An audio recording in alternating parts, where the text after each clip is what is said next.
Hi everybody, I am Josh. Welcome back to my channel again. We are back for May TBR.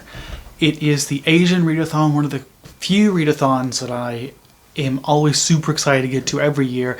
I can't believe this is my third time participating. In addition to that, I have a couple arcs that I want to read outside of the actual readathon, and a couple other books that I want to read for a couple other read-alongs as well. What those are, you'll have to stick around to find out. But without further ado, let's get into all the books I'm hoping to read. It's a little ambitious, I'm not gonna lie, but you know, aim high.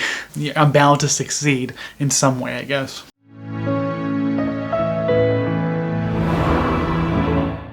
Okay, so let's start with all the books that I have associated for the Asian Readathon. There were a number of categories that I may try and tackle at the end of the month once I've read all the books, but I didn't cater my books to the challenges themselves, except for the one challenge, which was if you're going to read more than one book, try to make them all a different ethnicity. I tried to do that. I kind of tweaked my TBR a bit so that I was reading a variety of perspectives. Let's start with the not arcs. First up is a book I've been really excited to read for the longest time, but I haven't, in large part because it's one of those books that I feel like I need to resist jumping on it, even though I'm really excited to. Because there are so many books like this, that is Exhalation by Ted Chiang. Not that they're like this, but my feelings toward the book, I feel similar to a lot of books on my TBR. Books that I wouldn't mind just, dropping everything and reading that right now. I could do that in a couple of months. And then I'll be left with all books that aren't nearly as exciting as this one. But I'm finally let it sit on my shelf a little while, and I'm excited to finally get to this sci-fi collection. In this, I know, is Arrival, which is one of those movies that I think, rivals Contact, one of my absolute all-time favorite movies for sure, about, alien contact stories. And I'm excited to see the origin of that. But I also know there are other sci-fi stories in here, one of which is going to be time travel, which I love, and I just heard really good things about this collection, so I won't gonna lie, I have very high hopes for this. I expect this to be a 5-star, and potentially to be on my favorite of the year. I could be setting it up to fail, I'm not gonna lie. Next up is a book that is not an audio, so it's gonna be a bit of a task for me to tackle, but I am hopeful. It is Orm Shadow by Priya Sharma. I read a short story by them in the audio arc actually that I just finished reading, which I think was called Dark Tales or Dark Stars. I really liked their story. I'm excited to get into this. I think they tend to deal with like dark fantasy, as well leaning into, what is it, not like basically mythology, religion, mythological type tales, and so I'm excited to get into this one. What is it about? That's a good question. A gorgeous fantasy in the tradition of Ursula K. Le Guin's Earthsea books. Oh, that implies a really heavy fantasy. Which is exactly blah, blah, blah, blah. Uprooted from Bath by his father's failures, Gideon Bellman finds himself stranded on Ormsleep Farm, an ancient place of chalk and ash and shadow. The land crests the Orm, a buried sleeping dragon that dreams resentment, jealousy, estrangement, death, or so the folklore says. Growing up in a house that hates him, Gideon finds his only comforts in the land. Gideon will live or die by the Orm, as all his family has. That explains why it's called Orm Shadow. For some reason I thought this might lean horror. Maybe it's just fantasy, maybe a little bit dark fantasy.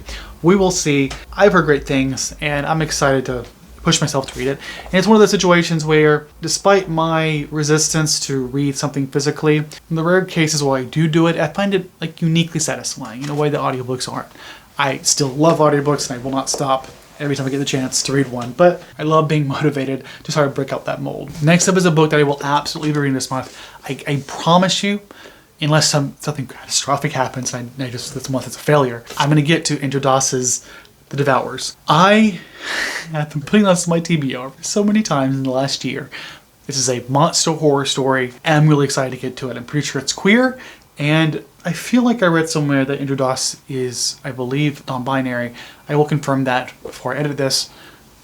All the more reason to get to this.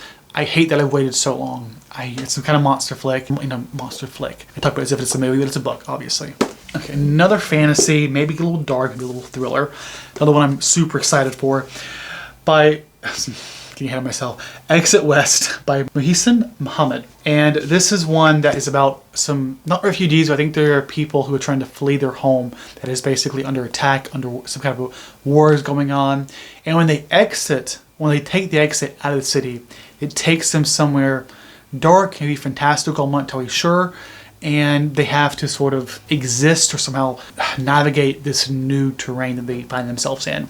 That's what I remember from reading the synopsis. And honestly, another one that I'm pretty sure I'm going to get to. This is one I've, like Ted Chiang's book, another one that I've wanted to pick up and just read immediately, but I've resisted because it was honestly a fairly new book on my TBR. These next two are books that I added when I realized that my TBR was pretty heavy in one or two type of Asian descents. But that's not a problem because these are both books that I really wanted to read, but also two of my newest books. The first one is Kazuo Ishiguro's Clara and the Sun, one that I bought just last year. It was one of my pre-orders of last year that I ordered before the year started.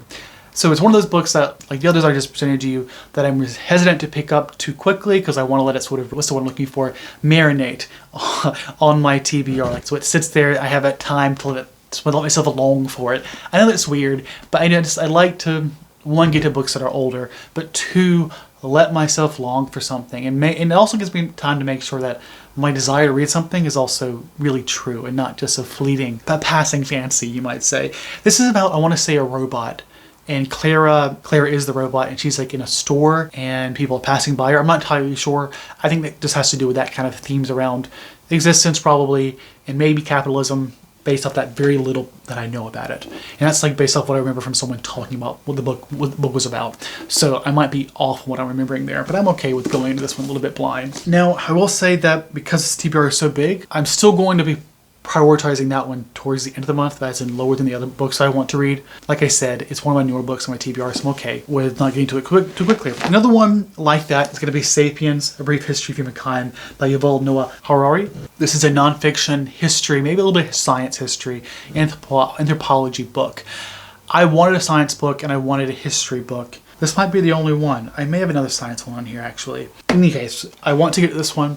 This author is both queer and from Israel, which is a perspective that I don't think I've ever actually read. So I am excited to get to this one for a myriad of reasons. Nevertheless, it is going to be lower priority. And because it's so long, it's a good chance I won't get to it this month. But I'd like to think that I'm going to be as aggressive in my reading as I'm hoping I will be, but things happen and you never know. I am, like I said, aiming high this month for my TBR. And that's based off of a couple months of pretty good reading habits, so we'll see if it stays true. Okie dokie pokey, what else? That's all the physical ones. So let's keep going through my Asian Readathon TBR. These next ones are going to be arcs. First one is the 30 Names of Knights by Zen Chakadar. They are non-binary, and this is a book that I got on arc at least a year ago, and I've been needing to get to it, and this is a good month to push myself to do that. I want to say that I'm going to get to all these arcs. Arcs are going to be a priority for me, for sure. Next up is going to be History of Scars by Laura Lee. Laura Lee is, I believe, Korean. I couldn't actually find that much information about her, but based off the spelling of her last name, that's what I was able to glean. Anyways, this is a memoir that she wrote, and apparently she was, I want to say, the grad student or somehow advised by Roxane Gay, who I love. This is going to be a short, easy read, I think, and there's a good chance I'm going to read it. I've wanted to read it before now, I just haven't gotten to it. That's a good reason to prioritize it now. Next up is probably the lowest priority arc, but one that I do need to get to. I think I got it on audio arc a while back. It's called You Are Eating an Orange, You Are Naked. This is by Shung King. This is, I think, a love story about someone who moves from Hong Kong, or maybe they meet in Hong Kong and they move to LA or something. I feel like the setting reflects the author's history, who I believe they were born in America, but they were raised in Hong Kong. I was initially excited by this book when I first heard it being longlisted for the Canada Reads 2021, I think. For some reason, I thought it was a queer book, and when I found that it wasn't, my interest would have died down. I'm still intrigued by it. I want to read it, but I won't lie, I'm disappointed that it's, for whatever reason that I thought it was queer, I'm disappointed that it's not. I don't know, I love a good queer story, and it's not that, but I can't hate it for not being what it ever advertised to be. Okay, next up is another one that I'm really, really excited to read. This is going to be the non-binary book club book of the month, and that is Zachary Ying and the Dragon Emperor.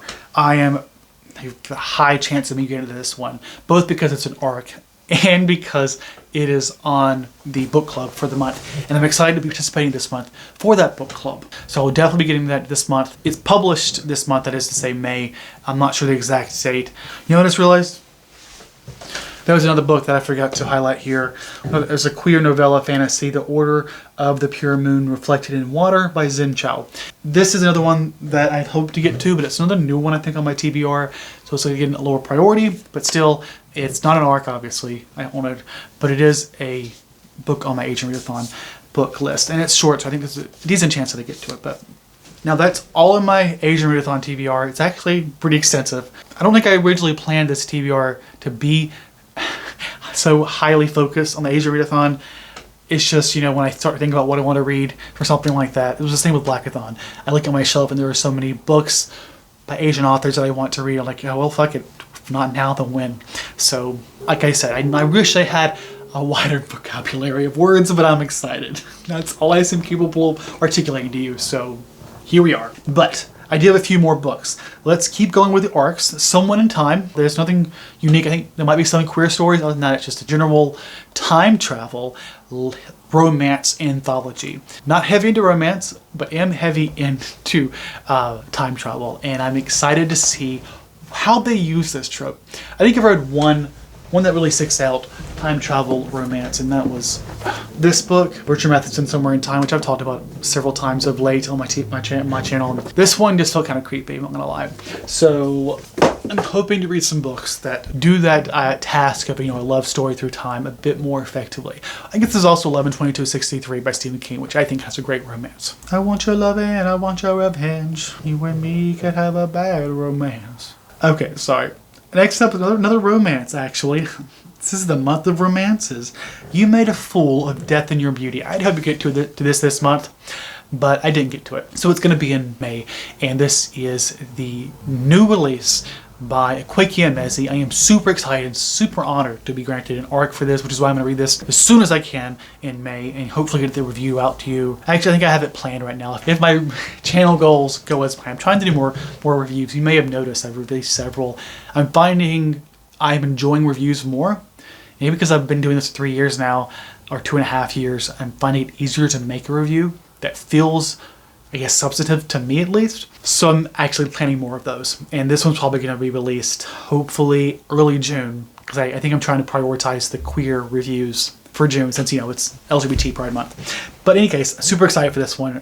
Another one that I will definitely be prioritizing. You know, I'm saying that for a lot of these. I guess there were tiers here. I would put 90% of them in the top tier, and then 5% in the mid tier, and then the other 5% in the bottom tier. So most of them I really want to get to, and I think that bodes well to go on so many tangents here, but that bodes well because, you know, when I'm more excited for a book, I'm obviously more likely to pick it up. Okay, well, we need one more, Parable of the Talents by Octavia Butler. I could have picked this up off my shelf, but I didn't. Anyways, this one is going to be a reread for me. It is for the Octavia Butler slow read. Super excited for this. It was a favorite book of the last year. It was actually the top book of my fiction list of last year. I have high hopes. Let me phrase that.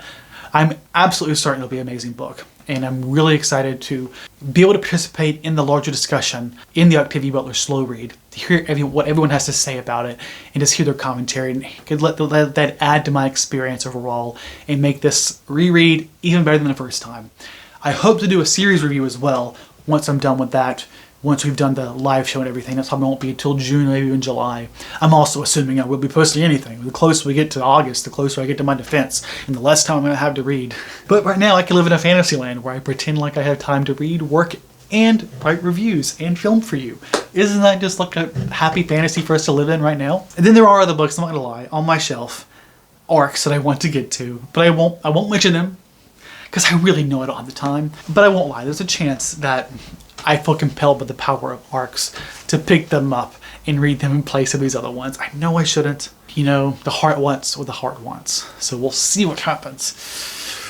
Sorry. I love TBRs. I love structure. But I also have a lot of things that I love. And what do you do when you split in so many directions? I guess I have a polyamorous relationship with books, and it's hard sometimes to give every book the time it deserves. I hope you all enjoyed this video. Bit of nonsensical at times. I am really excited for May. I hope y'all are too. This is going to be a great month. Let me know if you're participating in the Asian Readathon. If not, you should consider it. I believe Cindy from, I think she changed her channel name. But anyway, Cindy, everyone knows Cindy, she's a huge channel. She was hosting it. She just posted a video announcing it, I think, earlier this week. So it's on her channel. But anyways, like I said, Let me know if you're participating. Otherwise, have a great day, stay safe, and I'll see you all next time. Goodbye.